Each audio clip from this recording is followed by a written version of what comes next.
దేవతల వినతి మేరకు మేరు పర్వతం గర్వం అణిచిన ఘట్టంలో భాగంగా అగస్త్య మహర్షి కాశీ పట్టణాన్ని వీడి దక్షిణ భారతదేశంలో పర్యటనకు బయలుదేరాడు. ఆ క్రమంలో అగస్త్య మహర్షి కృష్ణానది తీరంలో ఉన్న మోపినీపురంలో సేదతీరుతుండగా జాతి వైరం మరచి పాము, మింగిస, నెమలి ఒకే చోట ఆడుకుంటూ కనిపించాయి. అటుపక్కన దివ్య తేజస్సుగా విరాజిల్లుతున్న ఒక పుట్ట కూడా ఆకర్షిస్తూ ఉంది.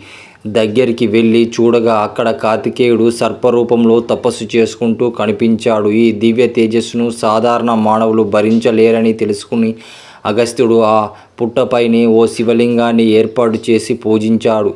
విషయం తెలుసుకున్న దేవతలందరూ అక్కడికి చేరుకుని స్వామివారిని పూజించారు. ఇది జరిగిన కొన్ని రోజులకు పుట్టలో ఉన్న కార్తికేయుడు వీరరావు పర్వతాలు అనే భక్తుడికి కలలో కనిపించి తనకు ఆలయం నిర్మించాలని ఆదేశించాడు. ఈ విషయం గ్రామ పెద్దలకు తెలియజేశారు. నిర్మించారు. అక్కడ షణ్ముఖుడు రూపంలో విగ్రహం ప్రతిష్ఠించారు.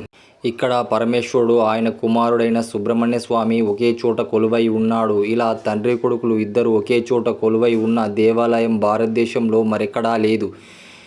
ఈ మోపి దేవి సుబ్రహ్మణ్య స్వామి క్షేత్ర ప్రస్తావన స్కంద పురాణంలో కూడా కనిపిస్తుంది. నాగుల చవితి రోజు ఇక్కడ లక్షలాది మంది భక్తులు వస్తూ ఉంటారు. ఇక్కడ పుట్టమన్ను ప్రసాదంగా తీసుకు ఉంటారు, తమ ఇళ్లల్లో పెట్టుకుంటారు. అంతేకాకుండా ఈ స్వామిని కొలిస్తే సంతాన భాగ్యం కలుగుతుందని చాలా ఏళ్లుగా భక్తులు నమ్ముతారు.